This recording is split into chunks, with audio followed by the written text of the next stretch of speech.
Hello, this is the Fan Electric Ghost Show, and we like to interview indie artists from around the world. And tonight we have Christina Passion from Canada on the line.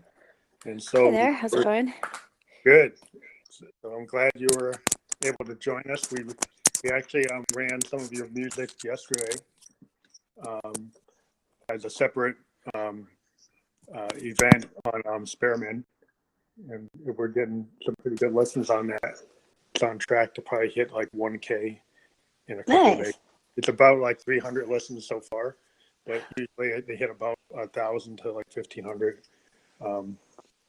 So that's pretty good. So we were doing something a little different. We tried to have the music on the show, and we were using a device called a roll and go mixer, but it was having some trouble when we actually have somebody on the line. So I see. talk to the app developers. So we do have your California Dreaming YouTube video that we might try to play through an open air mic later in the show, if you don't mind. Okay. When we do that, you'll go on mute. But yeah, so I was very interested in your work, and I was glad that you accepted this chat. So I just wanted to, at first, maybe you could give the folks in the audience like a brief introduction to your career in music, and like when did you start, getting involved in the indie music scene, and how long have you been doing it, and things like that. And you can kind of speak to that. Yeah, sure. Well, thank you for having me first off. So my name's Christina Passion. I'm a singer-songwriter, performer from Canada, Ontario, and I've been singing pretty much since I was like 4. I was always around the music scene. My father was a DJ, and my mother, she was I guess, the star of the karaoke scene with her friends, and it kind of came naturally to me. And I went to the Ontario Conservatory of Music from the age 7 to about 13.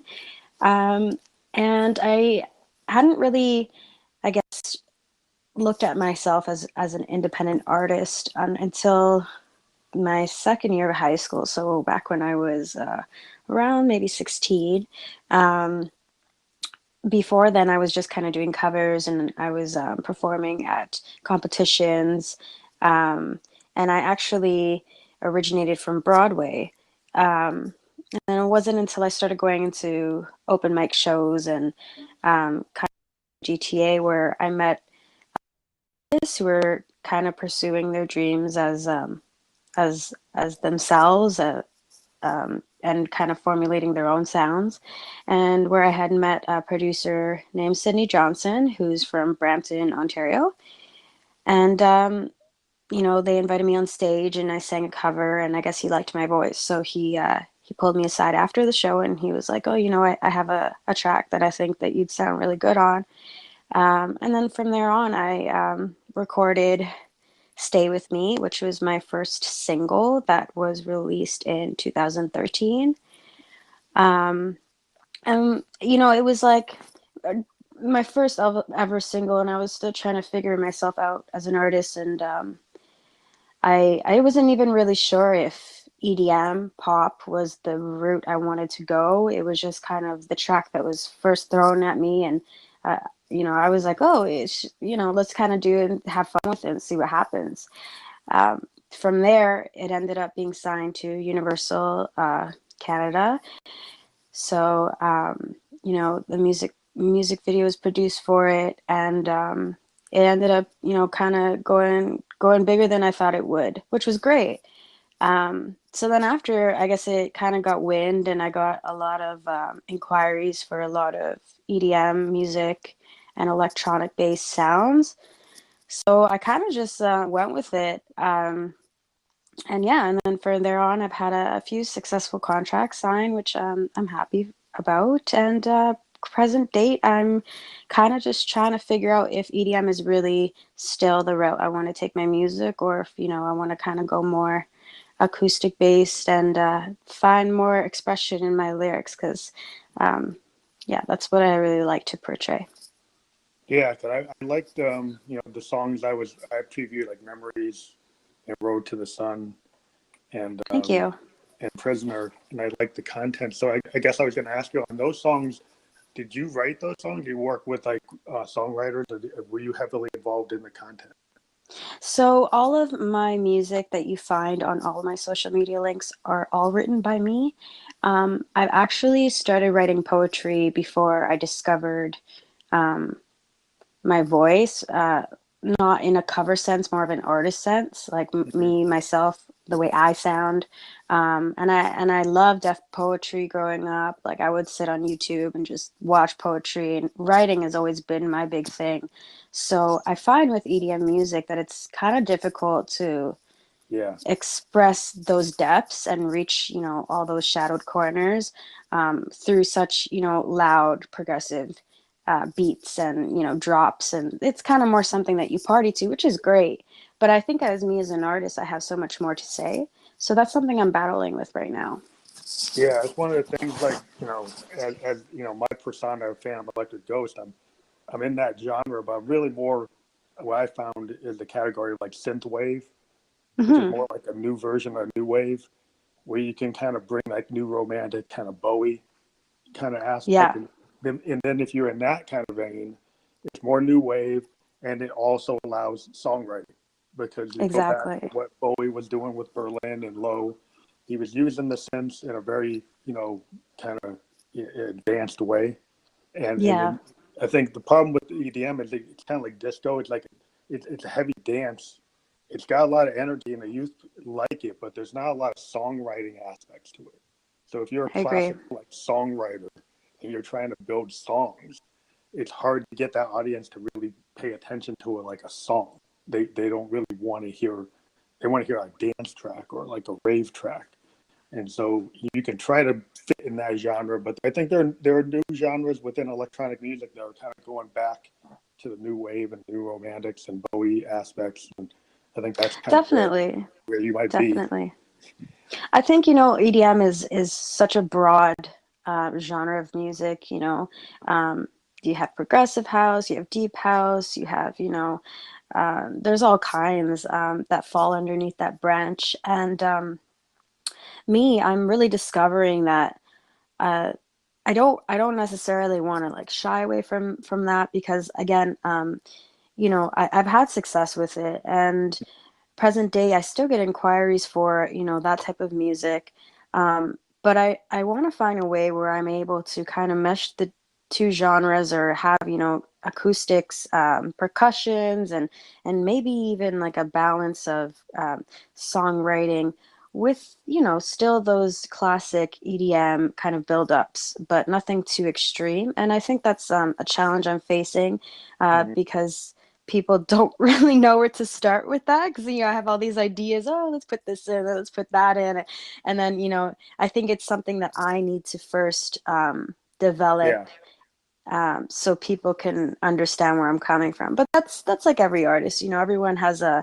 a theme or a way of expressing themselves, which makes them different from everyone else, and I'm still trying to figure that out. So.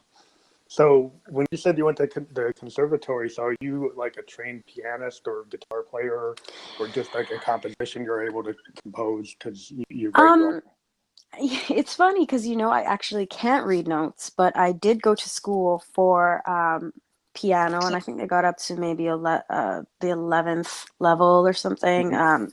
I also went to Long and McQuaid, which is an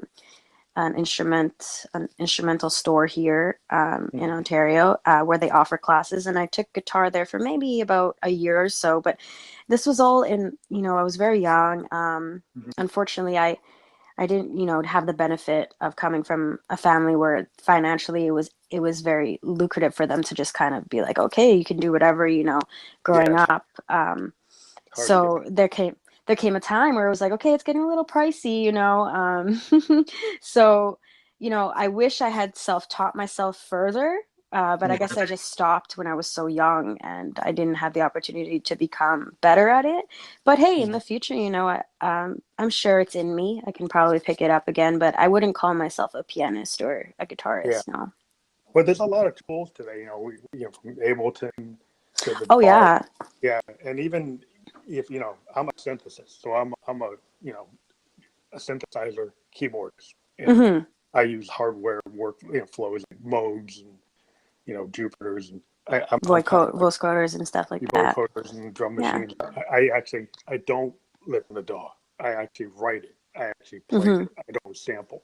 So I Mm-hmm. kind of come from the school of people like that were listening to Yes and Emerson, Lake and Palmer and Genesis and wanting to write that type of music and actually play it with people in a basement or play it on stage in New York City, at Which I shows. think is great, because the music nowadays is just so I guess quite the opposite of that, Yeah. especially in the electronic scene. Nothing seems very natural anymore. Yeah, that's one Um, of the things I found is like, I try to gravitate toward artists that have still that singer songwriter aspect.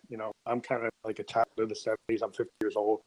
And, I oh remember wow. like when, Todd Rundgren was out there and the Yeah, Carpenters and, you have Carole King and, the songwriters all the were king. greats. Yeah, they crafted things because, they played piano or they played acoustic guitar. You have the James Taylors of the world, Bob Dylan. People would write really impressive lyrics, impressive strong song Mm-hmm. structures. That's where I kind of come from, and I understand Mm-hmm. the DAW, you know, kind of makes it so people don't have to go to the studio, but it Mm-hmm. does take away some of that classic songwriting capability. The That rawness. yeah, the rawness is what I like to do, and I've been working with people and producing indie work that kind of is a merging of like electronica, synth, progressive rock, all these different things with like punk aspects and everything, just because that's where I came from and that's what I Mm-hmm. like. And so what I really liked in your music, is hearing lyrics like in your song Memories, is like pain makes you seem so real. A line Mm-hmm. like that, kind of reminds me of like the classic songwriter line. That's not something Mm-hmm. you normally hear like in a lot of music today, and that's what really kind of drew me to what you were saying in your music, because you're actually, you're telling stories.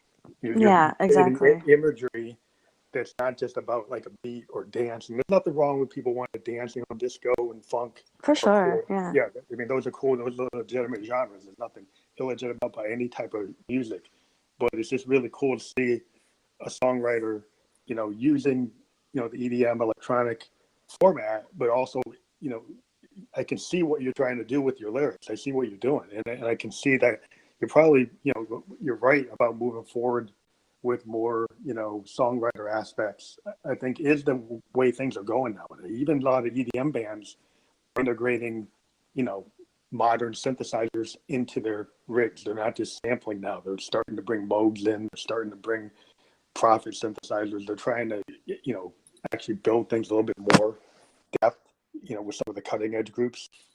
Um, you still there? You still hear me? Sure. Yeah, yeah, Can actually, visualize that and see that that's what I'm doing with my lyrics. Because, at first, for example, Road to the Sun, I had recorded that out in Phoenix, Arizona. hmm And so that wasn't pre-written. What happened was a producer had reached out to me over Instagram, actually. And, I really want to work with you. I said, oh, that's great. Are you from Canada? And, no, majority of people I do kind of seem to be outside of my area. So, um, I then got an invitation to kind of go down there, and I was working with Universal Music and Keep Digging Entertainment, which is like the third party that kind of signed my contract for Stay With Me at the time. And they had told me, Phoenix, and we can make it happen. So that's um so I said, okay, I'll go down there, but again, I just had the basics of the song kind of sent to me. I didn't really have any lyrics. The song wasn't even completed yet, and at the time, I was kind of going through a lot, trying to figure myself out, with school, with work, with just human stuff. yeah, Um, and when I'd got there, the producer, we connected really well as friends, and he's like, "Oh, let me take you around first."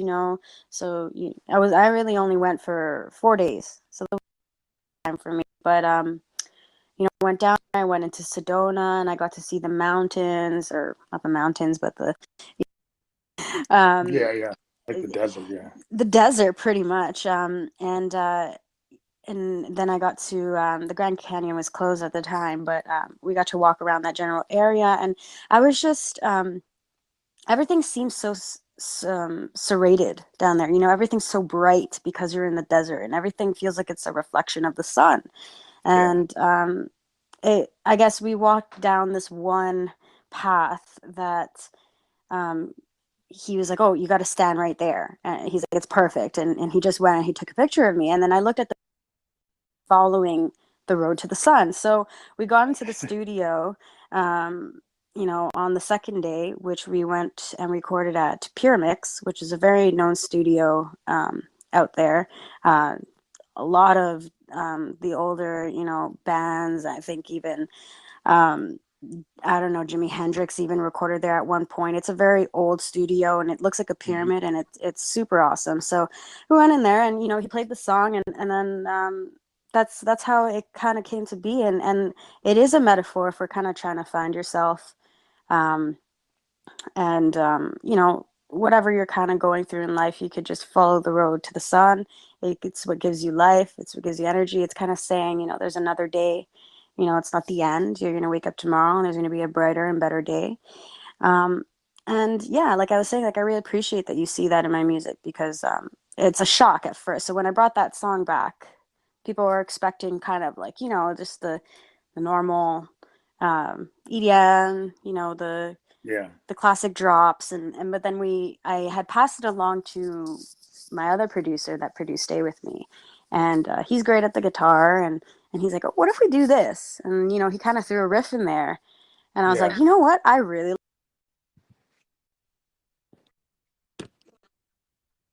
and I Yeah, it really was like liked it. So 80s kind of pop, or 90s, or yeah, it was just 80s, really 90s different. pop with that guitar. That's why I really kind of like that, because people don't really do that anymore.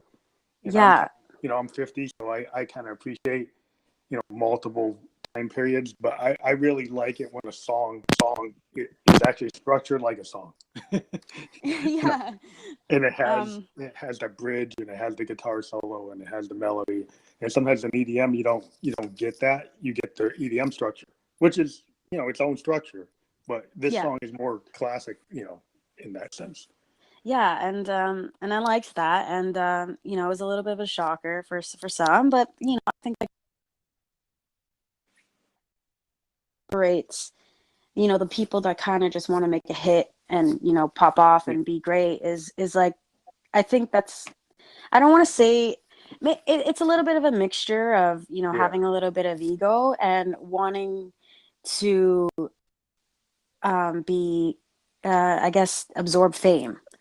And hmm, really why I do what I do is not necessarily for that. Of course, every artist wants to hit a goal or wants to be known, hmm. but I do because it helps me sleep at night, and if I don't express, I don't know what else I will do. Yeah, I know a lot of songwriters. They'll tell you, and I've been around a lot of them since 50 years old. But they basically, it just comes out of them. They can't really control it, and they have an idea where they want to go.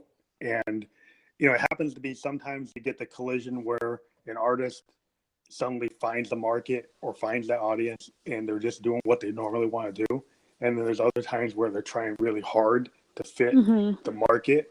But a lot of artists, they're just going to do what they feel is right artistically, and then it happens to find that market that's cool.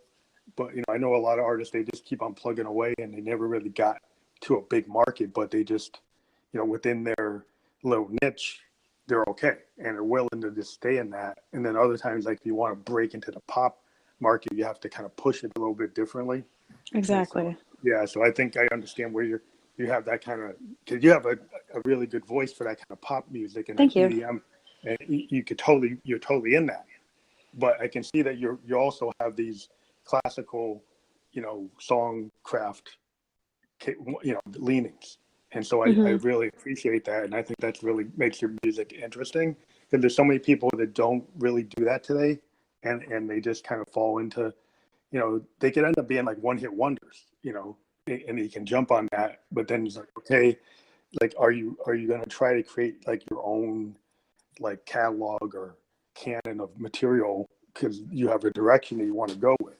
And I think it's always good to go with that, and then people will find you if you really Yeah, push it. exactly. You want the fans that are gonna want you for you anyway. You know, I feel like a lot of the time people are kind of masking them true selves just so they can make a hit, or just so they can, be known or get their name out there.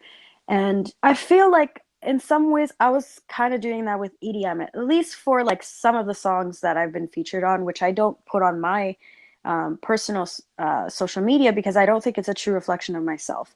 I Yeah, have worked and collaborated with other people that, very much wanted to work with me, and you know I felt like I don't want to really turn you down. It's a great opportunity for you and for me, yeah, but at the same time, I don't it's not, if I were alone in a room and I had producer skills and I knew what I was doing and I knew what sound I wanted, that's not what the outcome would be.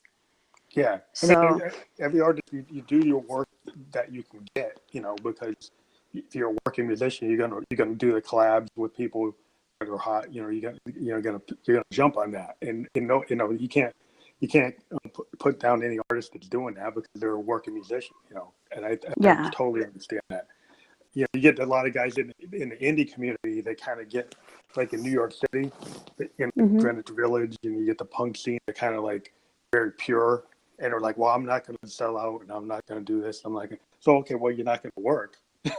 Yeah. so, Exactly. so you gotta balance it out between the people who are like the purists and want to be like Lou Reed and the Velvet Underground and never make it, Hmm. and it's like until like later. 30 years later you make it. It's like, well, you don't really have 30 years to wait. You got to kind of Yeah, do exactly. what It's you got to prime. do. Yeah. So I think I was listening to your California Dreaming cover that's on your YouTube, and I Yeah. was going to try to play that, and hopefully it comes out. So you mind if I play that? Is it okay if I play Yeah, that? of course. Go ahead. Okay. Yeah. Just go on mute for the length of it, and then when it comes off, just come back in. No All worries. right. Okay. Okay. All right.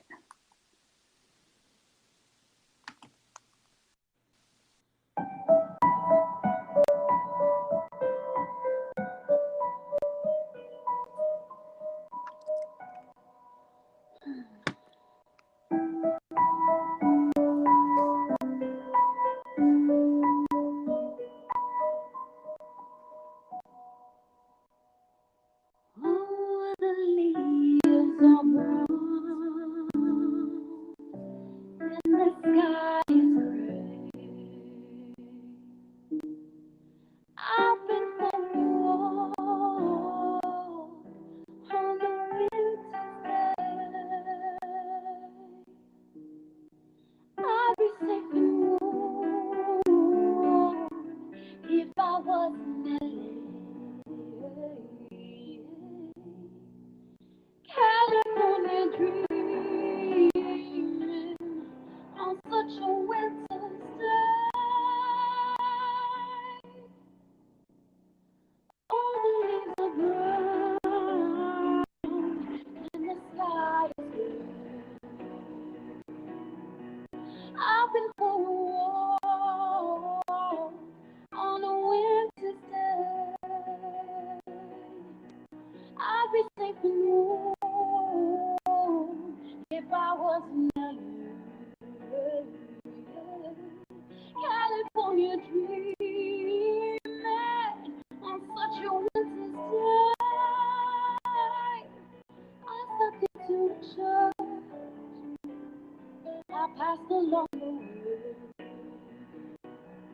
Well, I got down on my knees and I pretended to pray. The preacher likes the poor. He knows I'm gonna stay. California dreaming on such a winter's day.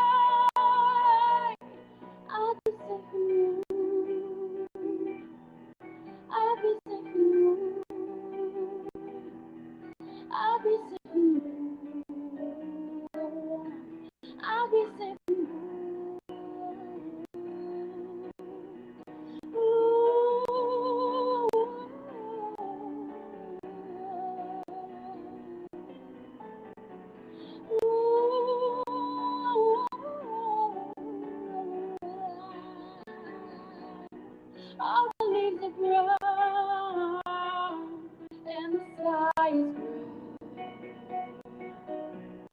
I've been for a walk on a winter day. If I didn't go, I could leave the California dreaming on such a winter's day. On such a winter's day. On such a winter's day.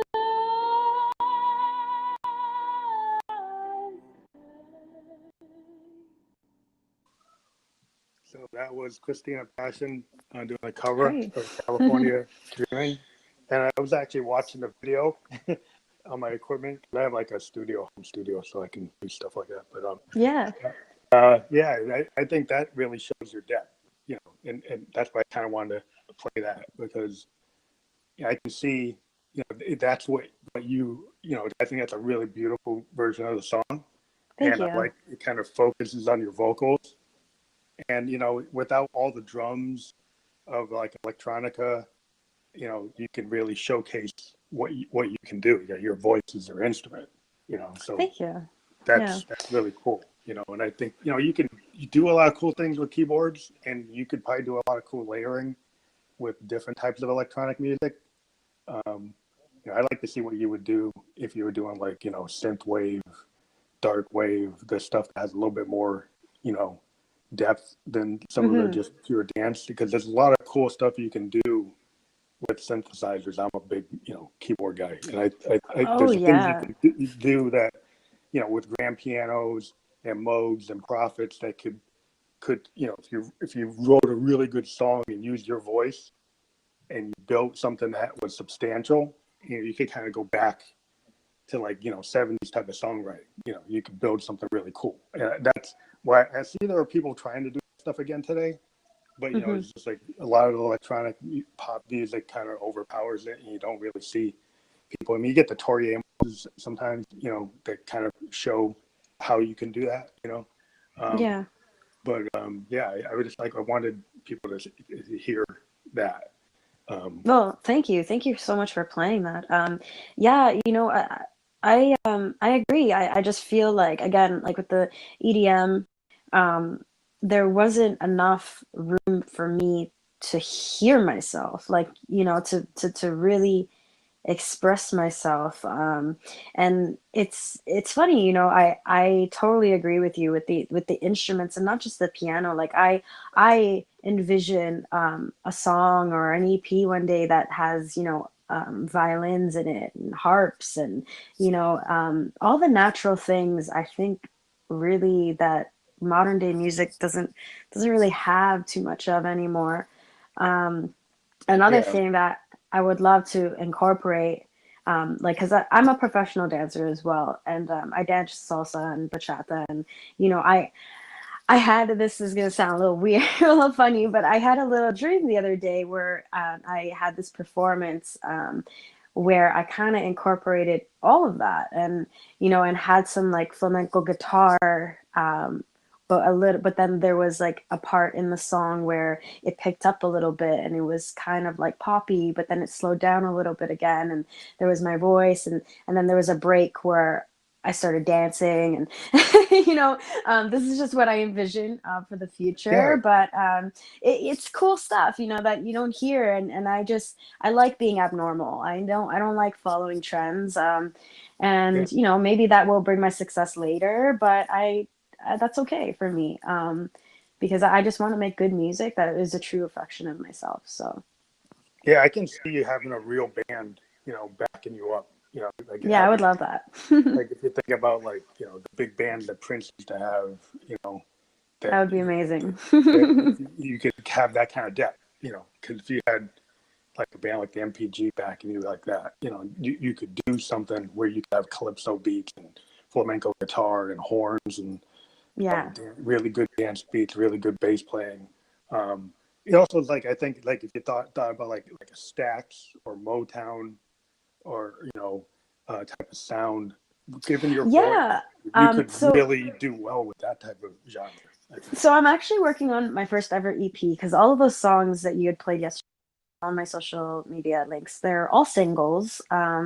So I'm working on an EP where there is kind of that jazzy Motown kind of feel. A couple tracks are like that, and then I do have another track where it's kind of um, kizomba like salsa like, but it's Yeah, also it's fun. And then there's some emotional tracks in there too, and yeah. So this EP is a little bit of a mixture, but it defines my voice a lot more than everything else I've released so far. yeah. They should So all whoever mixes your album, they should make sure your voice is like way up in the mix. yeah, Don't like a lot of EDM artists are like they're not singers, and so yeah, they use all that loudness to kind of cover up oh yeah, that. If so, when you have somebody like yourself that's actually you're a singer, you're a vocalist, and so you really, if somebody's gonna mix you into the mix, they need to really be pushing you up, yeah, higher, and or making sure that it's EQ'd in such a way, it's mastered in such a way that it really focuses on your vocal. And there are hmm ways to do that. I mean, I'm a producer myself, but I'm a kind of lo-fi indie producer. But hmm yeah, I can kind of hear where your voice is, and I would never vary it. Like it depends like the strength of somebody's voice. You look at what somebody's doing. Some artists are more experimental and they're not really keen on their voice, and they like to hide behind the bass and the drums and the synths, hmm and that's what they do because hmm sometimes they're poets or they don't really die. They're not real hmm key singers. But since your voice is your instrument, you really that's something I think that I can hear in the future your music. You could do really well with what you're saying. Doing that flamenco and that calypso and kind of world beat. Doing the Motown beats and stacks type of stuff. That would be really cool. I think you could do really good like with like neo soul, neo that yeah, type of thing. I think that would yeah. really focus your voice in those genres. Yeah, well, I really appreciate that. That's definitely the direction that I want to head in. It's hard, finding people to work with that are on that same wavelength, same page, same understanding. And then Mm-hmm. also, when you collaborate with people, it's an exchange of expression. I don't want to take away from what they feel is their art. And, Yeah, I yeah. don't want them to take away from me either. There was this one track that I had worked on which isn't featured on my social media because it the track overall sure sounds great, sure people love it, but what they did with my voice I was not very pleased with. They I guess they heightened it. I was in a whole different pitch, and it All right. was just They shifted the they pitch on yeah, it. and it was just I felt like that didn't need to be done, and I'm not being conceited.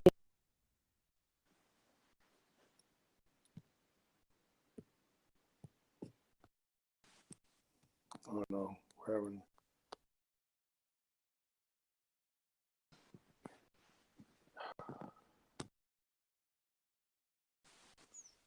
It's okay. There for the second We're time. back. Back? Yeah, All yeah, right. we're back. Well, we'll just do it in multiple parts. That's all We've done right. that before. Yeah, it gets published. It doesn't come out live. It gets published, so it's okay. Yeah. Um, Okay. yeah, so it's just cool to find ways to get the music out there today because now you don't have to be like, oh, my label is gonna like not put this out. Yeah. You can actually say, okay, if you're really passionate, it's like, well, I'm gonna go do a new YouTube concert and I'm just gonna put it out.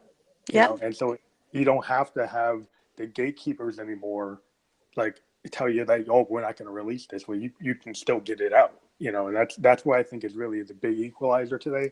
So the Yep. people who are really passionate about what they want to do, just find a way to get it out. That's Exactly. so that's what I've been trying to help. I've been trying to help people with that, with what I do here. Because Hmm. when I first started doing this, the reason I do this show is because there were people on the net that would charge money to get interviewed. And I Hmm. was kind of getting annoyed with that. And I said, well, isn't there going to be somebody out there interviewing people for like a radio show and just do Hmm. it? And Hmm. I said, well, you know what? I'll do it. I'll just do Yeah. it. I'll start doing it. And if I do it, then maybe other people will do it. But that's that's, and that's how you kind of build a movement. He's like, okay, I'm Yeah. just going to do this for free because I see people who are indie artists and I think they need to get pushed. And I think that's how people can build a community. That's what I'm really into. It's kind of like a '60s ethic. Like if you feel that there should be like this kind of new culture of these indie artists, that we should help each other. And Yeah, more personal way, right? yeah, because I was in New York, and there's like I was trying to play a show at this club called Fat Baby, and the promoter's like, the club owner is like, well, you can play if you can get 3 other bands to show up. So I went on Facebook and I found like the electronic forums where all these other bands are there. I started talking to them. I said, well, hey, if you guys want to play a show, I Yeah. got a gig if you other or 3 other bands show up. And so I got Yeah. all 3 bands to show up, and then we took over the club. So that's That's how great.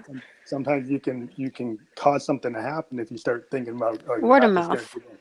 Yeah, you don't just do it by yourself. You start working with the other indie artists and say, hey, we're gonna take over the club. Yeah, exactly. You gotta put your foot down sometimes, just do it Yeah, yourself. yeah, and then that way you kind of say, hey, this is the type of music, and we weren't playing covers, and we're all playing our own original music, and Hmm. we kind of forced it that, yeah, we're gonna have a synth wave night, and we're gonna have original music being played. And that's cool because there's a lot of guys that just do covers, and that's cool because people want to play. But I think if you're really passionate about what you're doing, you want to have your own material. Yeah, oh Singer yeah. songwriters, they want to have their own song, and I think a singer songwriter is the is like the epitome of an artist in the music. Because if you get a window into somebody's like soul and how they're gonna Hmm. do something, like you were Hmm. just saying, that artist that you were just talking about is that you don't see that from like a highly produced kind of commercial corporate artist. No. You'll get that when you actually get to see somebody who's very passionate and kind of bringing something new to the table. It comes from the people who kind of follow their muse. Hmm. Well, that's the thing, most of those known big artists, I'm not going to say all, but a lot of them, they don't write their own content and, they're not dressing the way they want to dress. And they're Yeah, not, saying what they want to really truly say. And then, you get to some next level when you're like Lady Gaga level, where you're breaking down and you're tired of it because there's so yeah, many years of being told what to say and how to act. At that point, who are you? You don't even know who you are anymore, right? But that's a yeah, whole other level. But uh, yeah, yeah, I guess there's to each their own, and you take it how it kind of how it leads you into this industry. Everyone's a little bit yeah. different with This their was path. well, it used to be the labels would support. A lot of indie artists had different visions, but then after like Napster and all these other things happened, they started to have the reduction where they only want about the bottom line. Hmm. Um, and so, but there's a whole another, community outside the labels that's on, Facebook, it's on SoundCloud, it's on Fanburst, it's on all these other places. It's on Instagram, and this is where, to me, like, being an electronic musician, if I'm looking at the guys who are using like modular Eurorack analog sets, guys in Berlin, guys in Hmm. Israel, guys, Hmm. all over the world, they're taking these modern synthesizers and just creating all this crazy progressive music. Now, it's never going to be in the top 10, but there's a lot of really innovative stuff happening in Hmm. electronic music where people are taking, very cool machines that can create really amazing music. And you won't hear it in the top 10 at all. It's probably in the bottom 1,000, but Hmm. it's where the music is coming. And eventually people will mine this music and it will get into the top 10. Oh People will yeah. say, well, where did that come from? And it came from this underground community. Yeah, exactly. That's where all that stuff's coming from. And that's where I kind of live in that underground. I think people kind of live on trends too. So if one person, sure, maybe the one person listens to that track that's in, the bottom thousands or whatever. But it's not until all of their group of friends and, family and friends and people, or this post you see on Facebook that's been shared finally, where now it's a trend and now you're going to listen Yeah. to it, more often than you Yeah. were, even if it's a good song or not. That's just, I guess, the way that people are. Yeah, well, people want to know, that they're listening to something that's kind of like approved, Yeah, with this kind of like the social mores, like people don't want to feel like the odd person out. It's kind of, exactly. yeah, it's kind of like we're like in the community I'm in, it's like it's kind of a bunch of nerds, like we're guys working on synthesizers with all these wires, and we're like mad scientists, and we don't. And so it's like we're not trying to be stylish. We're totally deep into our modes and stuff, and we're just trying to create the next sound.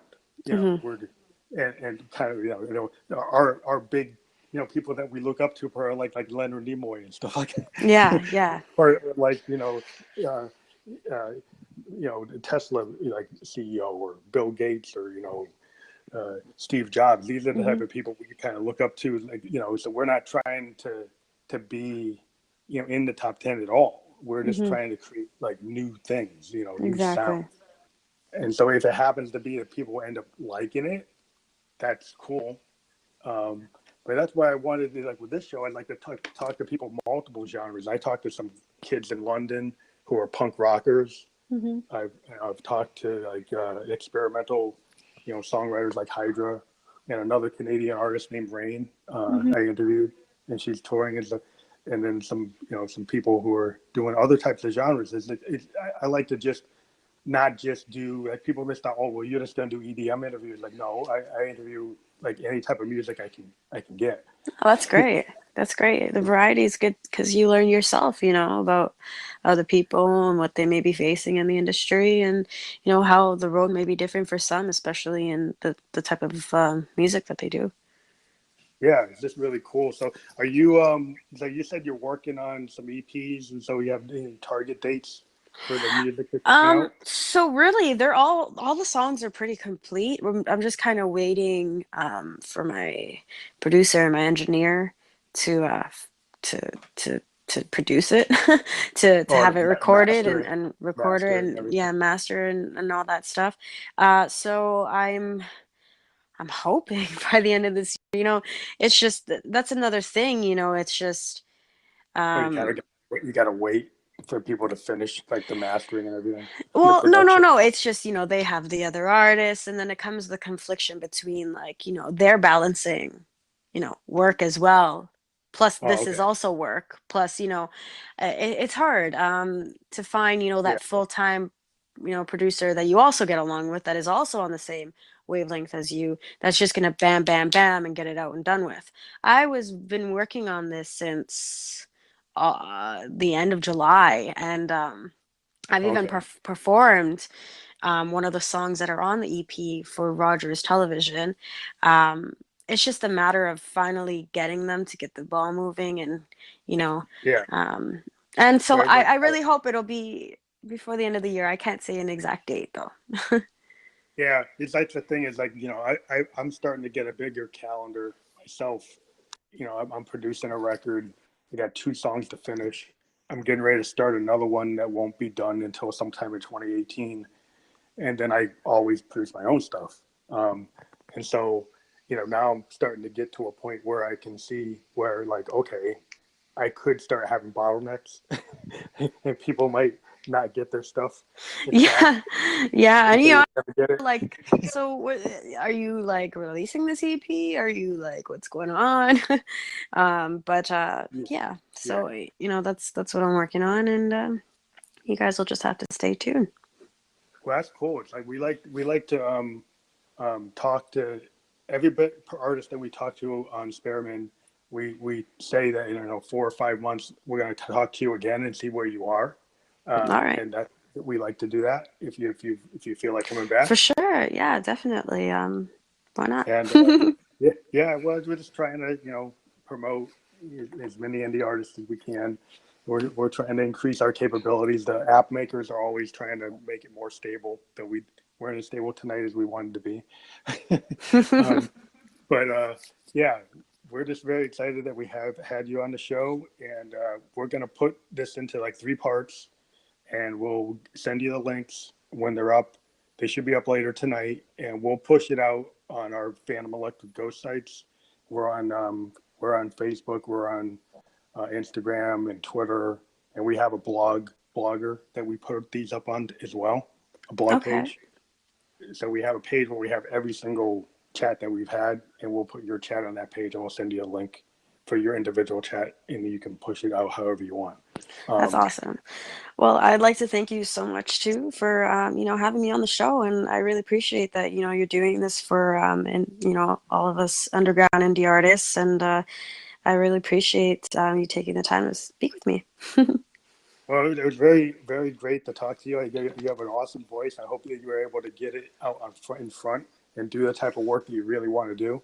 And I'll be following you as you do that. Well, thank you so much. Okay, thank you. Have a great night. Yeah, you too. Okay, bye. Hello. Hello. So glad you came back on. How are you? Um,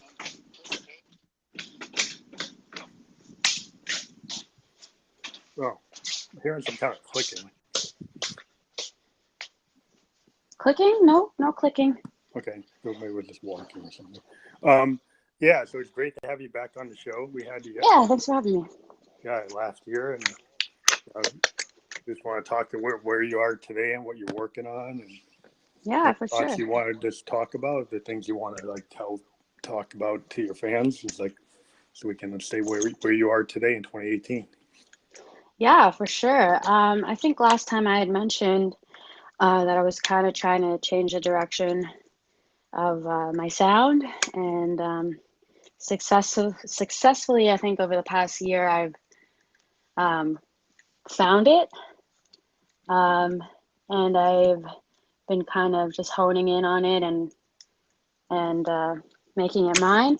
The issue I'm kind of facing now is just finding like-minded people that enjoy that same kind of genre and feel, and are willing to work on projects that are specifically like that. Yeah, so that's where I kind of Cool. stand at the moment. So maybe go into more detail. Can you go into more detail what this direction entails, and like where are you going with it?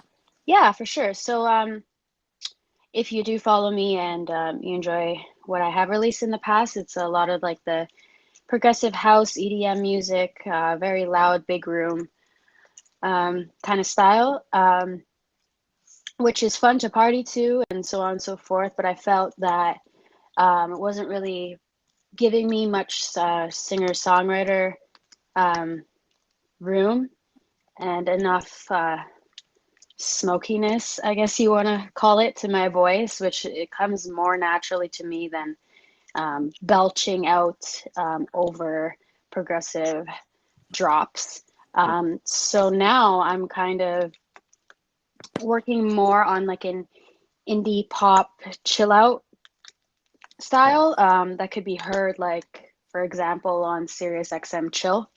Oh, cool. Yeah, so like a lot of house elements, yet something more down tempo, and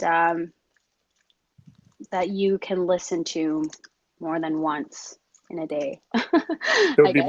more like a torch songs, or like or like actually singing ballads that are more like deeper. Some are ballads, but more just like chill. Like you can listen to it at any time. It's like one of those songs that are not like Oh, for a specific moment. They're just like you could put them on while you're in the shower, you could put them on while you're studying, you could put them on if you do want to get ready for a party. Like it's almost like feasible in a way where it's just cool and chill. Yeah. yeah. So not like the 120 beats per minute, 130 Yeah, beats per minute. exactly. What do they call it? Like dance hall, like really banging tracks that a lot of people like. Exactly. Kind of But more those, like yeah. Kygo kind of feel, just a little bit less tropical, more like smoky, if I could give it. What about like Caliucci? Is it kind of like going toward that? Um, there's some elements like that kind of, but it's not quite that either. Yeah, so my issue, like I was mentioning, is just kind of trying to find people that are like not even just on board, but I've realized too, and it may just be the circle that I'm around at the given moment, that people, a lot of people are facing, you know, the artistry versus the 9 to 5, and being able to do it full time or part time, but then also actually making projects progress. Mhm. For a lot of people, it's difficult because, you know, they have whatever X, Y, and Z responsibility that they have to take care of prior to their artistry, and then it puts a backseat on projects. So I'm trying to find people that are like more full time and like really want to make it happen and push forward, because I'm in a position where I can afford to do that. So yeah, that's kind of where I'm at right now. That's cool because like I've been playing this indie game myself with an electronic, synth-based music, and I just do it because I like to do it, and Yeah, I'm starting to find my audience, and I'm been collaborating with people and doing things, and I just do it because I want to, and yeah, I find the time to do it, and I have which is cool too. my own home studio, and I just kind of put out things. If I feel it, then I put it out, and Hmm. I don't really have a lot of restrictions because I have my own home studio. I have all my own gear. I can just master stuff all day. That's awesome. So it's just what I've been doing is just linking up with other people and working with them and doing things like soundtracks and other types of things. But it's really cool. Like I understand, it's like to try to find like-minded people, Hmm. because sometimes you collaborate with somebody that might not be like a musician all the time, and Exactly. and then you maybe as a musician you can get something down if you really are into it and do high quality work and get it done like 2 weeks, and this Yeah. other person takes like months. So, Yeah, and then exactly. you're like, well, I had that idea like 2 weeks ago, and now it's like 3 months later. I'm kind of like not feeling it as much Yeah, that's as I exactly as what's I going did on. before. Yeah. So is that kind of what it is? Like the iron's hot, and now it's cold because it's like 4 months later. Well, I was working on an EP. I mean, it's been like in the works for the past year, and I'm at that point where I'm like, is this a legitimate thing? Or because I'm that particular EP, I was working with a band, and a lot of members of this band, a little bit more middle aged, Hmm. very talented, but I don't think that they're in the same position as me in terms of like where they want to take the music and if it's going to be like a career or not, because they're in their careers and they're in a different position in their Yeah, lives, which is totally understandable. But for me as an artist, it's like, okay, so I've now announced that I'm working on an EP, and that was like 7, 8 months ago. And now, people are kind of waiting to hear it and what's going on.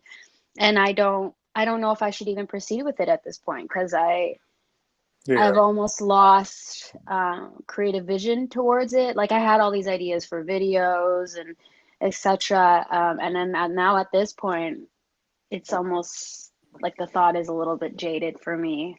Um, yeah. Then yeah, sometimes you got to bring in like I guess more professional or studio musicians that are able to meet the gig. You know what I mean? yeah, It's kind of hard, but like a lot of times you got to find the like-minded, people who are not passionate, because I had an opportunity one time. I worked with this person and they were really passionate. We spent like 3 months working on something. hmm, And if I needed to like change something, boom, they'd be on a Skype call yeah, working on it like right now. And exactly. that's kind of what you want versus the person that kind of says, yeah, yeah, yeah, and then they disappear. Yeah, exactly.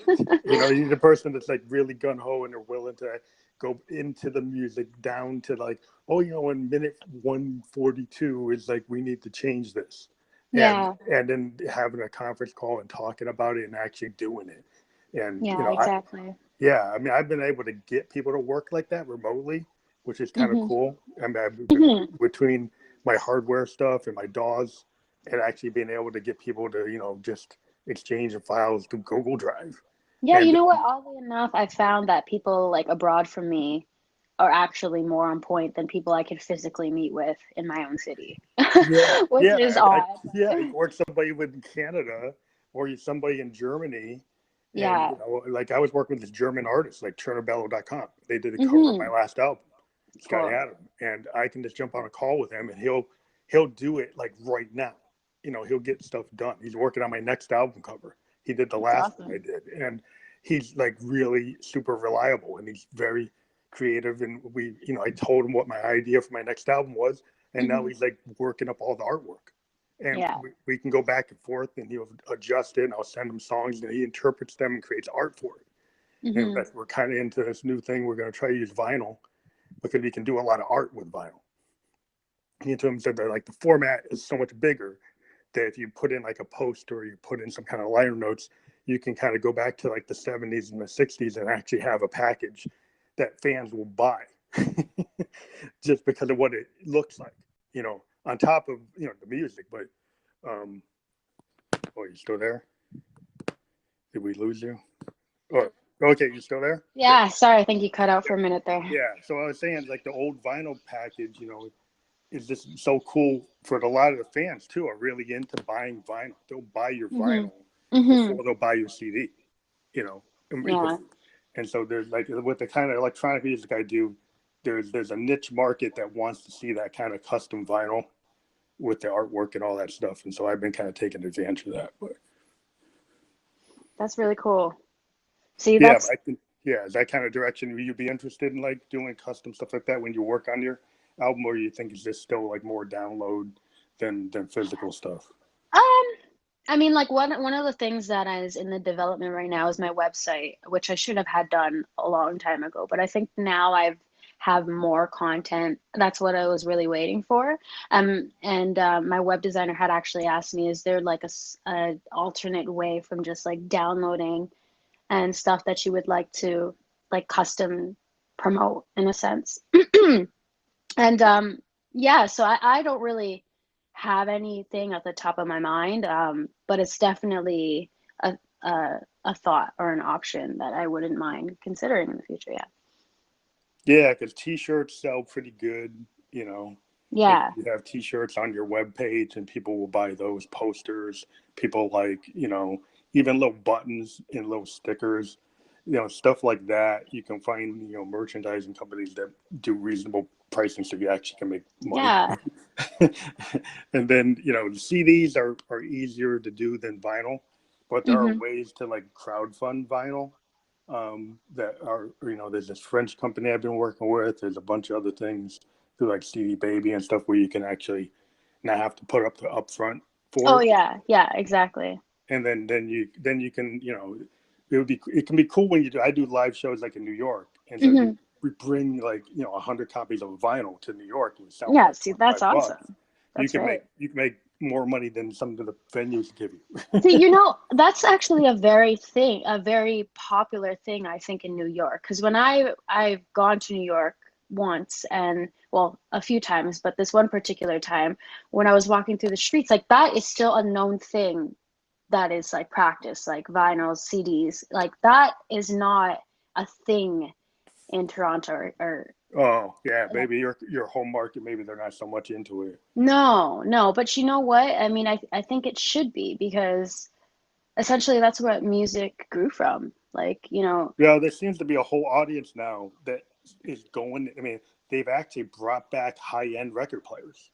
Like yeah. back in the late 70s, late 80s, they had these really high-end record players, and they kind of went away. And all these big player companies are now bringing back high-fidelity record players Oh with like yeah. super audio control and like tube amplifiers. And so there's a whole kind of audiophile now that's looking for music to be on vinyl, and they're looking for Crazy. that artwork, and they're looking for that kind of, what used to be done in the past. You go get Sgt. Pepper, or you go get a Led Zeppelin record, and it had this artwork that was like unbelievable. and, Yeah. Oh and, yeah. and I think that there's some modern artists that are picking up on that. There's this niche, and if you do it right, you can actually make more money selling less than 50,000 vinyl than you ever could selling like a million CDs. No, With it's with an true. arrangement, you could actually make more money yourself. I think you have to also find like a particular audience that's kind of down for that. Like that is like looking for that. Yeah, yeah, Um, yeah. but yeah, that's There's a certain audience that's looking for that, and so if you tap into it, and you get your Facebook page set up, or you set up your own personal website. Once you do that, and then you show up physically to shows with your merch, You make sure you find clubs that don't want to take like 50% of your merch.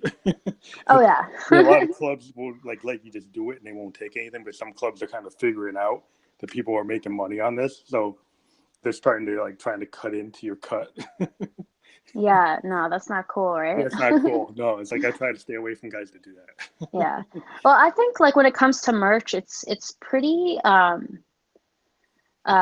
self like it you can do it, I guess, on your own. Like it's not a very hard thing to do if you know basic, like, you know, Yeah, um kind of import and export, I guess, kind of depending yeah, on what yeah. you I mean, you can make a pretty good profit. I mean, Oh yeah. if you set the quantity up and you think you reasonably can sell it, and you Hmm. know that you can distribute. You know, and there's some arrangements where you don't even have to mail it yourself. You know, some people go on and say, "Well, I want to keep all the money," but then you go mailing it yourself, you can run into issues. But there are things you can do. There's all kinds of different places that can do stuff. You know, there are t-shirt companies that will mail it for you and do it on Yeah, for sure. demand, and you don't have to actually build up a big demand. So that's kind of cool that they have that, and the profit, you know, margins are starting to get better.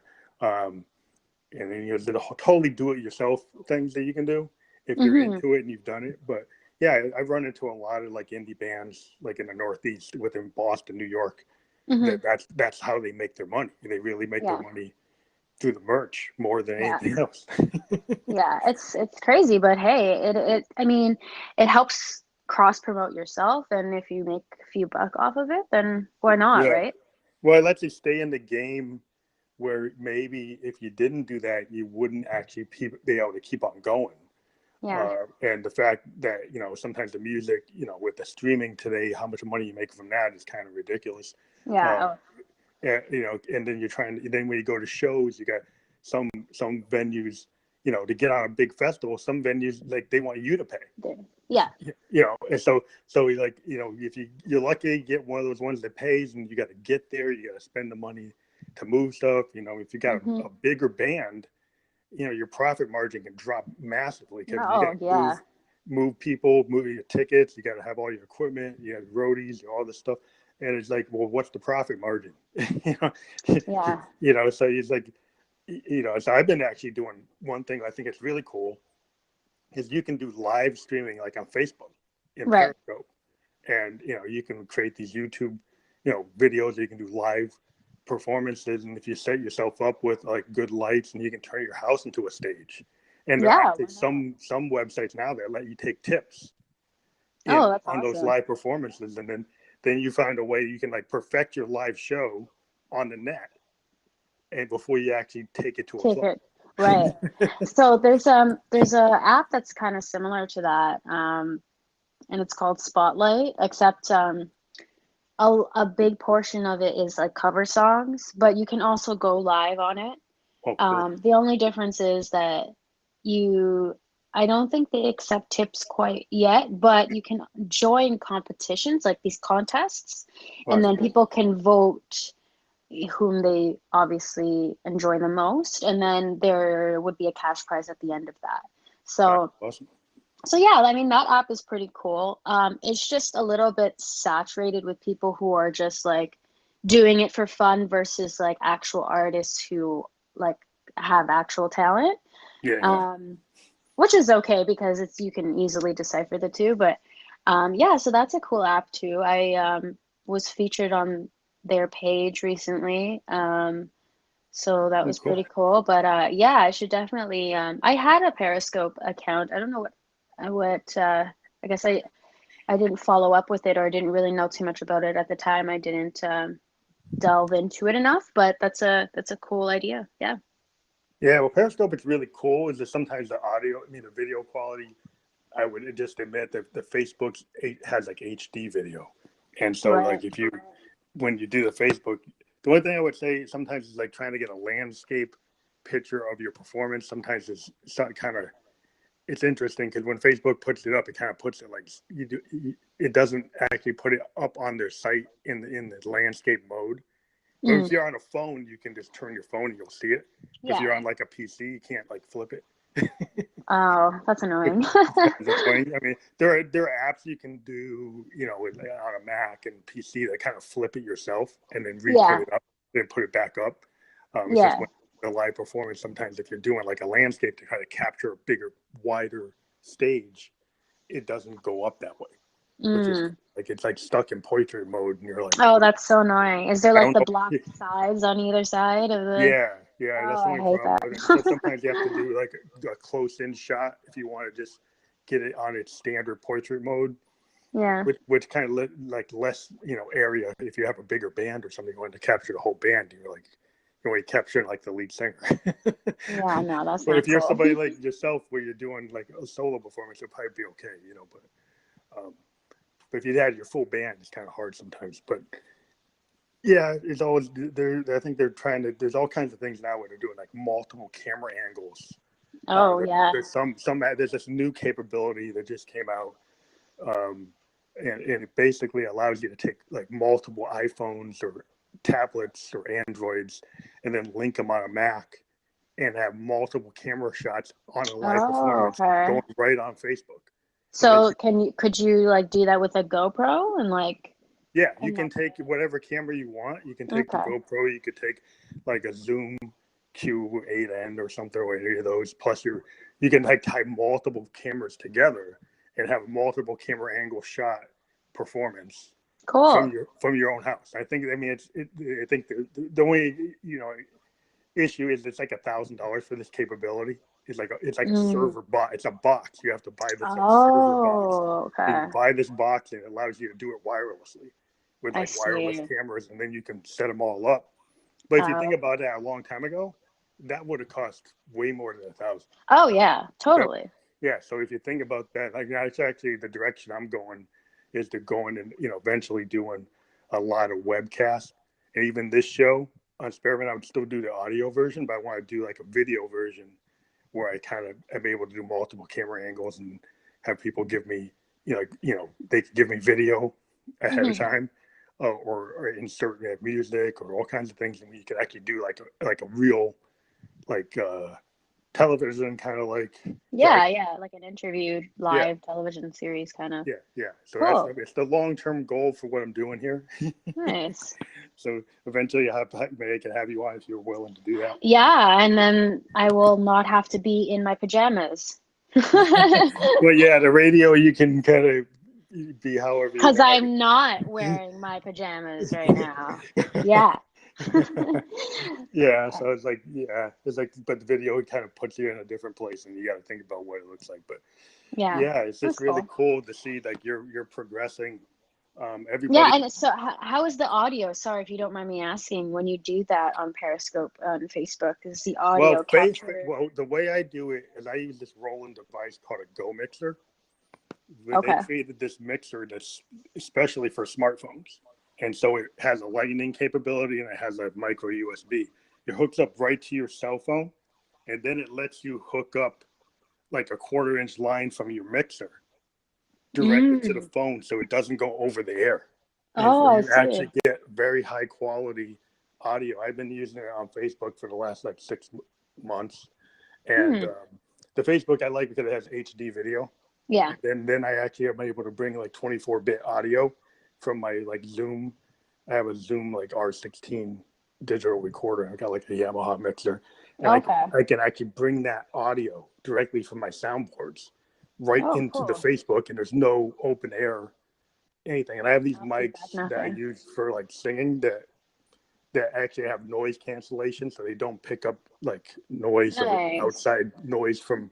So if I sing, it only picks up the singing. It doesn't pick up me banging the keys on my keyboard. Yeah. Oh, cool. So it's kind of cool. They have these really cool mic systems now. So if you have a home studio, you don't Yes. necessarily have to be totally isolated Hmm. in order to stop that background noise from coming in. So that's kind of cool innovation that's happened in the last couple of years. Oh yeah.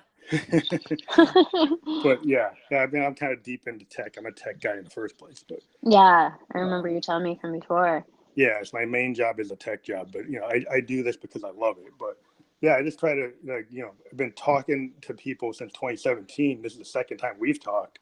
I'm Hmm. actually making the rounds where I'm hitting people I talked to in 2017 again, which is really cool. That Cool. actually people are still showing interest. I really think it's cool that you showed an interest to come back. And Yeah, why not? I mean, casual talks like this, it actually you can learn from, and then also it just kind of peace of mind that you can relate to other people. So yeah, because what I found, I think I said before, is like there was a lot of interview. Well, there are places on the net they're trying to interview indie artists, and they're making them pay. You know, oh, and crazy. they're people are actually getting into it, and they're not total scam sites where you give money and then you don't get to do it, but they're creeping Yeah. up their fees from like $50 to like $100, and they're making people feel like they got to pay that to get interviewed. And I felt like I'm a music fan, I love all genres, Yeah. and I'm a musician myself, and I think I just wanted somebody to do that for me, so I said, well, I'll just do it and kind of pay it forward. So I just, once you start doing it, then, people find that there's a place to talk, and you just do it because as a musician, it's cool to talk to other musicians, and Mm-hmm. it's cool to actually, learn about other genres if, you're not into that genre specifically as a Yeah, for musician, sure. but, you talk to a punk rocker, you talk to a dance singer, you talk to a jazz singer, you just get, or, different bands and stuff. You just find out more about music, and I'm really into music overall. So Yeah, for sure. And it builds a little bit of a community. So much things are done online nowadays, but uh, so little is like actually like a real connection, I guess. Like, it's very easy to just see something and like it or whatever, but actually going into an interview and speaking to someone kind of makes it more personal, and you get to know the person who's interviewing you and the artist themselves. So, yeah, pretty cool. yeah, because I mean, like I like asking people, like we talked last time about your process, Hmm. and maybe we get into it more with your new direction Oh, yeah. in your process. Like you just said, you were working with like a live band. So when you were doing that, were you physically going to a studio with them, or you Yes. overdubbing on top of what they gave you? So, specifically with them, what happened was their pianist, I'm good friends with, and he's also a producer. So he reached out to me and said, "Hey, I got this track. I think you'd be great on," which he had electronically produced. So I said, "Okay, cool." I wrote to it. I liked it, and it kind of had like this Spanish kind of vibe to it. And he brought up the idea like, hey, and he is part of their band, as I mentioned. So he said, I think this would sound really cool with the band. Like, why don't I ask them if they're down to like jam it out, and we'll see how it sounds. I said, sure. So they actually have a studio that they rent out um, downtown Toronto. So I went in one day and we jammed it out, and it sounded just amazing. Like, it was really full. They're all very talented. So everything from the and that goes for pretty much anything that's taken from an electronic base to um, something that's real, percussions, raw, and it gives you that live feel. It just feels fuller. So the song just became fuller, and I really liked it. And then he's like, "Oh, we should get a trumpet player on it." I was like, "That would be cool," and all these ideas.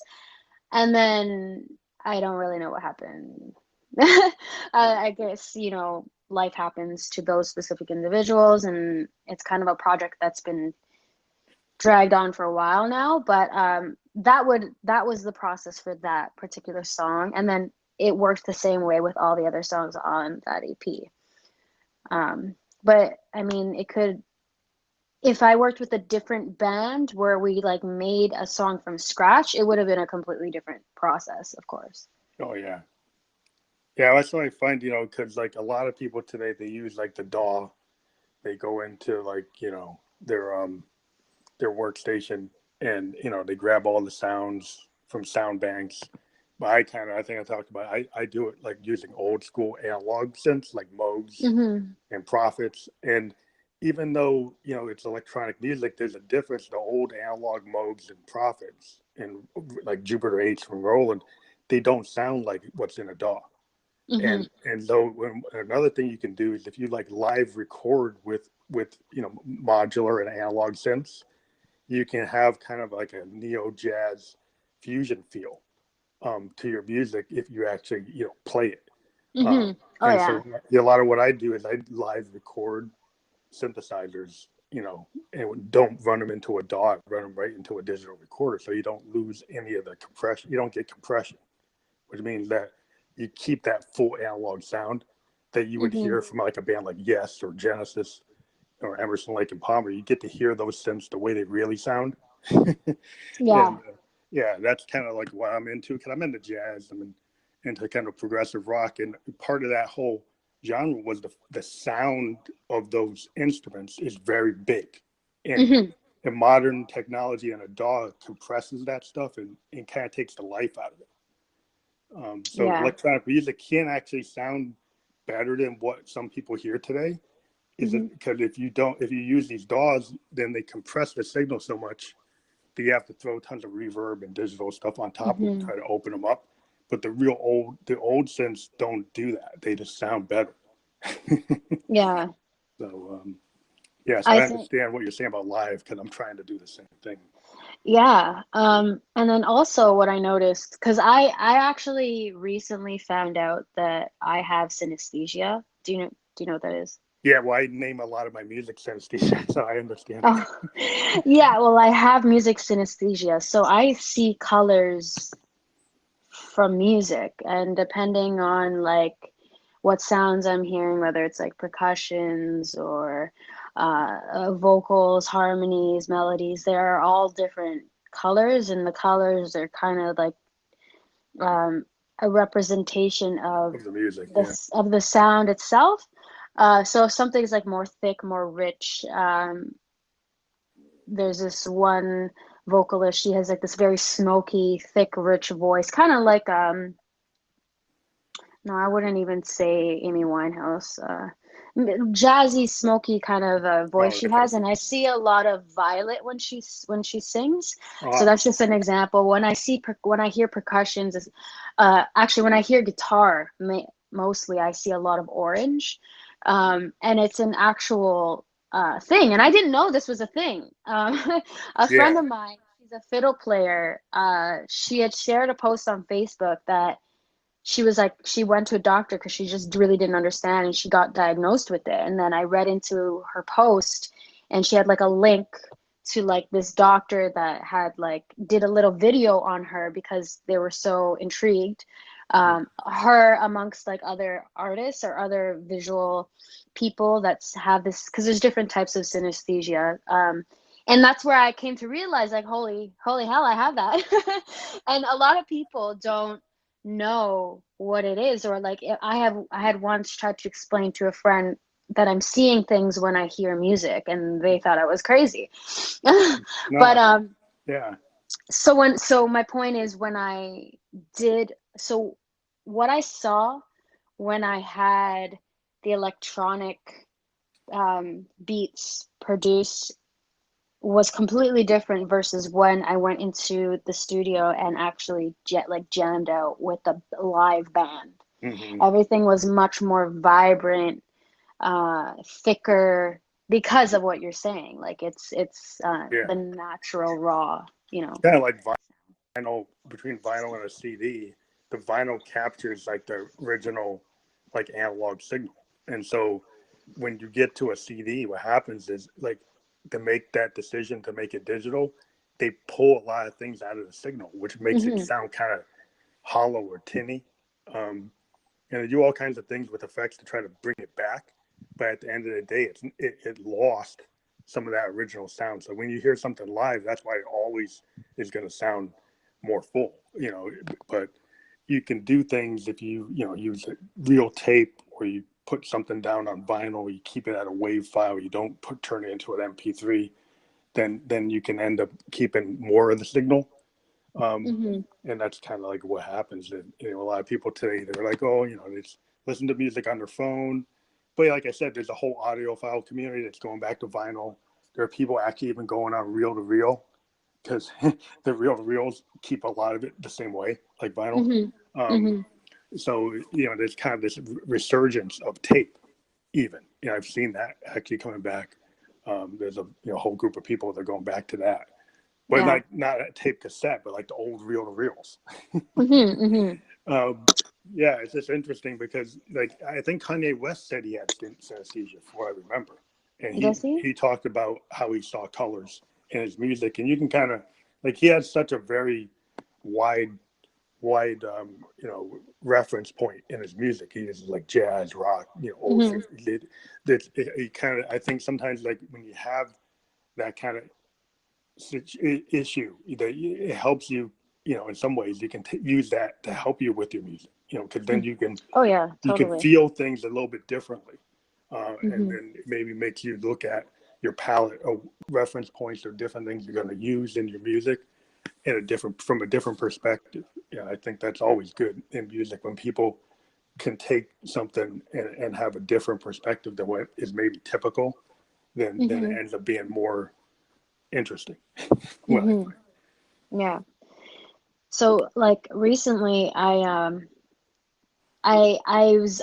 sort of been getting fed up because of everyone that I'm working with, and not in a fed up way where like I'm sick of the people themselves. I'm just sick of the situation I find myself in, where it's not being as productive as I'd like it to be.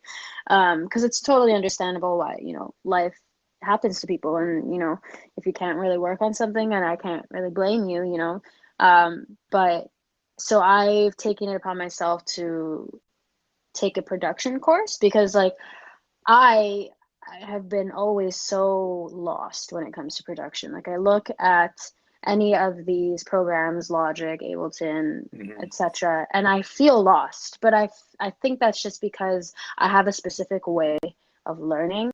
Like I'm Yeah, really kinesthetic, and I need someone to show me hands-on physically how to do it. And a lot of people, they can just play with programs or figure it out, or it just comes naturally to them. But for me, I need to be shown, and once I'm shown, I will know.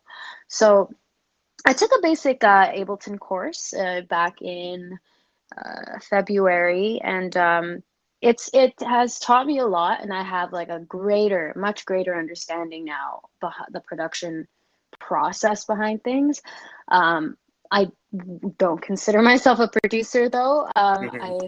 I still haven't gotten to making like a full-fledged track, but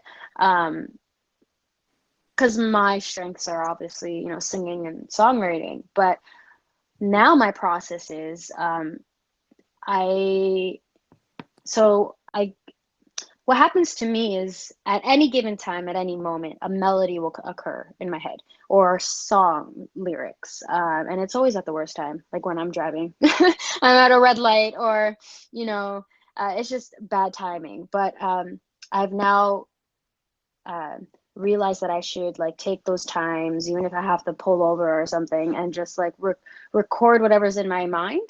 And then when I am able to go back home to my studio, I find like whether it's four keys on the piano or four chords on the guitar, or just basic simple rhythms and patterns, and then I try to create like a flow out of whatever melody or song lyrics that came to my head, and then that becomes the basis of my song. And then I record that into Ableton, and now I'm just like slowly trying to figure out how to add, synths, add drums, add here and there, and then I just like pass it on to someone who's a little bit more, Mm-hmm. um, uh, you know, certified productionist, and they kind of tune it up. So that's like what I'm working on right now.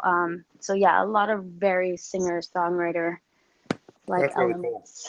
Well, I think it's great that I kind of take more ownership in that process. For a lot of years, what I did is I used, like, Tascam 4 trackers, moved to like the Zoom, like, digital recorders, and Mm-hmm. I always liked like the Zoom digital audio recorders, because you can kind of track like the old days. If you use like an R24 24 track Zoom, um, it just lets you punch in and punch out in overdub in a very easy way. It's all, on that machine. You don't have to go to the computer. And Mm-hmm. I just have my physical synths, especially with these analog synths. You can just have Mm-hmm. this recorder next to them, plug a quarter-inch line into the recorder, and then start, put down some drum tracks, put down some bass tracks, and just overdub. Mm-hmm. And so what I like to do, because I do it live with this digital recorder, it has kind of a live feel. It Mm-hmm. doesn't have like the kind of processed feel that you can get sometimes from like Ableton or from Logic or all the other systems. Because I actually physically played it like I was in a studio running tape. Mm-hmm. And so the digital recorders allow you to kind of do that in a way that gives you this kind of natural feel. Mm-hmm. And then you can then bring it into Ableton and do whatever you want to do. But I like to actually, record live and then bring it in later to produce it. And so like the R16s and the R24s and Tascam, they have these recorders that make it easier to lay down stuff. You don't have to know Mm-hmm. a lot of computer knowledge. You just, do track 1, track 2 in stereo. And that could be your vocal track, and you put down a bass, you can just play it. Yeah. And so it makes it very easy. You don't have to go through all this stuff with USB and your computer and your Mac. You just you plug your quarter inch guitar into it. You plug That your, sounds so your keyboard convenient. into it. You can mic your piano and you bring it into it. And so I've been a big proponent of doing things that way. I've been doing it for like 15 years, recording Okay. that way. And even though the DAWs are around, I have Ableton. I Mm-hmm. still prefer to use my R24 to Yeah, start I mean, everything if it off. makes your life more it makes it easier, and the process can be more convenient for you. I mean, other people may prefer it a different way, but to each their own. You gotta like find your Yeah. flow and what works for you. So. Yeah, I mean, it's like I'm getting more into Ableton because the cool thing about Ableton is if you put Ableton works really good for live performance. Like Oh compared to yeah. some DAWs, you can take Ableton onto the stage and it works Oh really yeah. well. Yeah. Compared to like if you're using like FL Studio and some of the other ones aren't really built for that, Mhm. but Ableton is actually Mhm. built to be able to bring it out on the stage and mute tracks and then play over them, sing over them. It makes it easier to do that. Yeah. Yeah, it's pretty cool. So there's a use for those things. When live performance, I like to use it to help because I like to be in like a one person band, and I'll play live over some tracks. So I'll do a bass lead or a synth lead or drums, and I do a show where a lot of stuff is actually inside that sequencer, but then I play live on top of it. And so that allows you to have somewhat of a controlled music with still some like things that you're ad-libbing on top of it. Mhm. So Mhm. you can still have your structured show, and you can theoretically, go out there as a one-person band, and you can actually do it. Yeah. Oh yeah, and like I think I mentioned last time, Tash Sultana and a few other artists who that's what they do. They're like one woman band show. And they just bring Yeah, Ableton and yeah. So perform on like, the fly. yeah, with your new direction, you're taking, the reins of it, so you could. This is what happened to me a long time ago. Like I was in a band, and the guy stopped showing up. Mm, And like life gets in the way. And then I kept on wanting to go. And I said, you know what? I'm just going to make the decision. I'm going to be a one person operation. And, yeah. and I just figured out how to do it. And I've done shows in New York as this one person band with all these like synths and stuff. And people find it really interesting. Yeah, and that's what I'm trying to get to too. So, Yeah. I think that's really cool. I think a lot of people get to see, um, there's a lot of artists in Europe that do that. There's a lot of artists like in Asia, they're doing this kind of thing, and hmm it's getting more prevalent that you get these artists that are figuring out that I want to get it out there. You're dedicated, you want to do what you want to do, and you start taking more ownership of your sound, and you just take it. You don't have to wait for yeah, anybody exactly. else,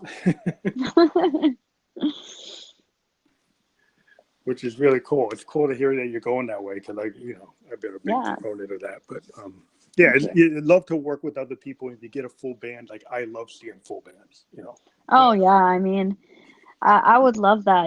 It's just it's hard when you're not when you want to remain a solo artist but work with a band, and versus claiming the band and then naming the band a band name. Yeah. So, you'd have to find people who are not hard-headed, who are willing and to listen to what you want. Um, and then, also it comes down to, expenses and stuff. No one does anything for free, which is, it shouldn't be that way anyway, because if you're good at something, you shouldn't do it for free. But, yeah, so Yeah, it's just the harder once you bring like four people in, you have four personalities, you have four people's schedules. yeah, You know, exactly. you got to deal with the fact you got to move all that. You got to have a van or something. So it just increases the cost all around, increases the Hmm. complexity, and then you got to get people to agree. And that if you go back to even bands like the Beatles, they fell Oh, apart because yeah. they started to disagree. You Yep. know, you know, That's really the basis of why most bands fall apart. Yeah. yeah, like the Eagles, they had that big blow up that, their personalities just collided. Hmm. Eventually, if you stay with people like that, they're like a family, and families like fight. Yeah. and and it just is hard to stay, in sync with multiple people. And so it's always more difficult. Even a duo can have trouble. It's just once you bring another person in, you just have to have that kind of like willingness to compromise or willingness to kind of work things out. And if somebody's at A level and the other person's not, then you get Yep. your personality, and you're like, oh, it's gonna be hard. Yeah. Yeah, but I mean that's what it is, right? At the end of the day, I just want to make good music. So Yeah, let's yeah. make There's a good whole music. yeah. And, You got to have that dream. I yeah. think every musician that I've talked to, the reason they're doing it is because they have this vision, they have this dream, Hmm. and they want to make their mark, and they have these ideas, and they want to put them out, and the passion about their art is what drives them. You know, and so I think that's like what I've been very interested in is, trying to find out where that is in each person, where they're going. Yeah. Yeah. So that's uh that's the deal. Yeah, so once you have this new album, that would be cool. We could have you come back on and promote it, and Yeah, for sure. and I yeah, mean, one of the things that I was speaking with a good friend of mine, she's an electronic violinist, but she doesn't like she's classically trained, but she's like the very opposite of that. She wants to kind of like make a mark as a violinist because people think of violin and they think of, the sad sorrow orchestra, or and she plays along to hip hop beats, she plays along to cool. EDM, she plays along to, she's very talented. And I was having the same discussion with her, and I was like, dude, I'm stuck, like what do I do? And she's like, have you ever asked yourself, and this is not being, sexist in any way, it's just maybe it's what's going on in my situation, but she said, are you working with any female like producers? Are you working with any female artists? And it hit me like I have not worked with one female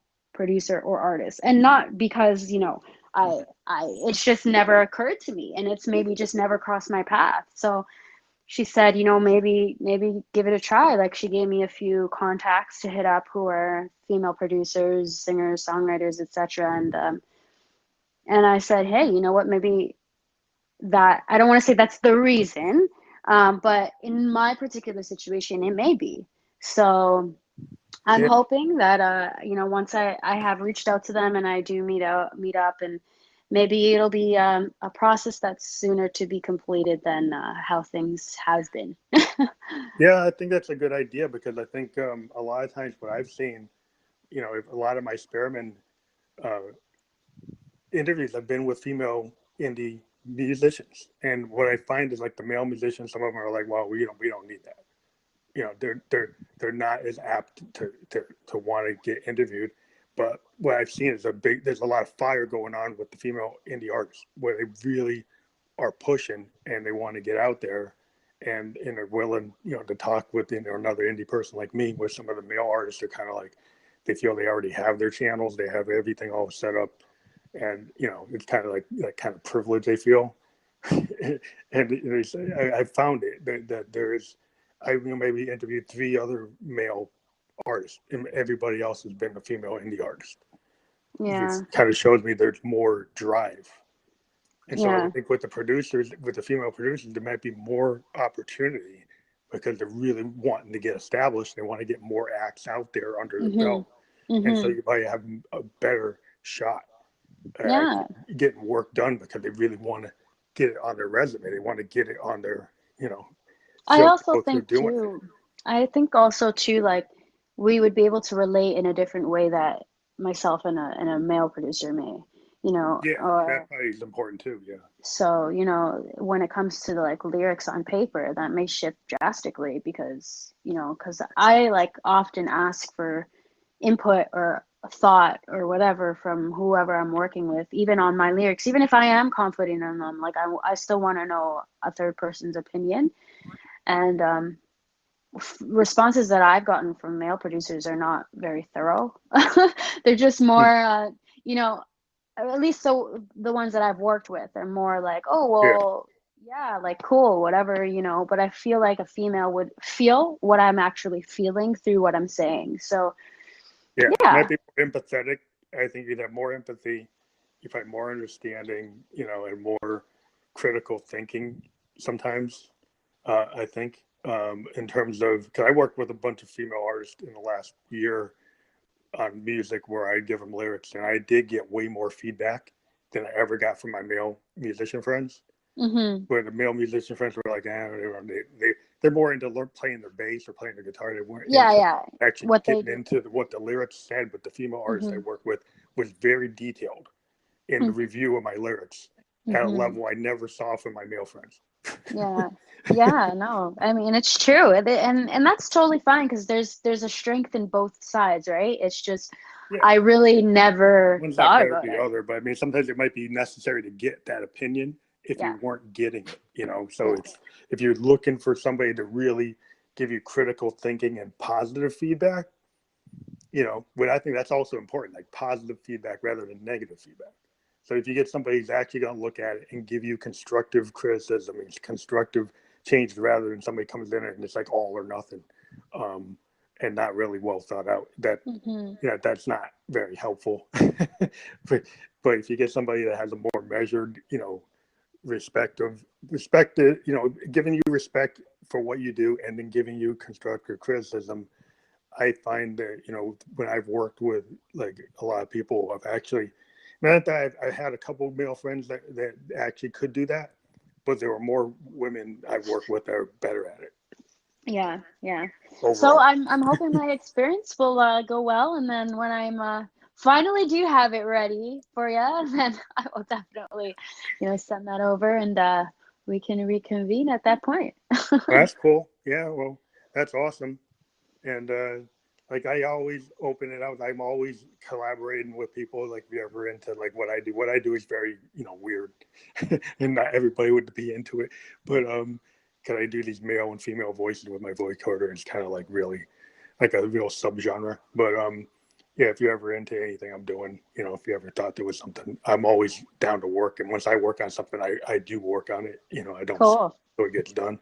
So if there's anything you'd ever want that has that kind of, you need Moog sounds or you need classic synth sounds or whatever on anything you're working on. I do like to work Yeah. with people. So I mean, like, even if it's not like a full track, maybe if it was like a portion of the track that just like went into some cool different sounds. Like, I like when music has like that variation, like it goes from one thing and then it goes into something else and then it goes back up and then it goes back down. So, yeah, yeah, I mean, it's definitely cool to keep in mind. And thanks for letting me know. yeah. I've been getting really into what they call Euro racks, which are these heavily modified custom synthesizers. They're built Mm, with these modules, and I just got these really, the coolest thing just before you leave. I got this thing from this company called Make Noise, and they make hmm. this sampler module that's not like a normal sampler. It samples like your own music. So I actually don't sample other people's music. I sampled one of my older tracks, Hmm. and it's so advanced it can actually take the music and slow it down to like 25 minutes. So it Crazy. goes that slow, and it breaks it down to like milliseconds, and then it can basically act like its own oscillator. So it can take a sample and turn it into a sound source. That's And crazy. because it does all these weird things, it can kind of basically do like the backward tape looping that the Beatles used to do. It does very advanced oscillation.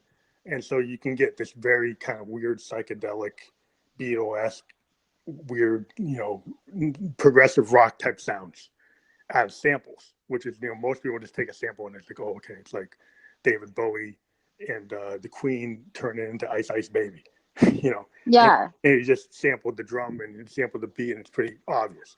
This is not an obvious sampler. It actually does very progressive things, and so it's I've been using it really heavy, and I think it adds like a color to your music that is very hard to get anywhere else. So it's kind of cool. I've been real heavy into it, but that's just one of the things I have. But yeah, I mean, it'd be cool. Anything you want to do in the future, that'd be awesome. Cool. I'll definitely keep it in mind. Always open to, different things. If it makes sense, then yeah, definitely be reaching out. Well, have a great weekend. Thank you. So this was our second interview with Christina Passion. We're Yeah. very happy that we got to talk to you again, and we'll put this out and send you the links for it. And if you have anything you want to promote, send me back like a link when I push this back out to my Twitter, my Facebook, and my blogger. If you want certain things to be focused on, any links you have, let me know. All right. Well, it sounds great. Thank you so much again for having me, and thanks for listening. And we'll talk again soon in the Good, future. thank you. See ya. Take care. Bye.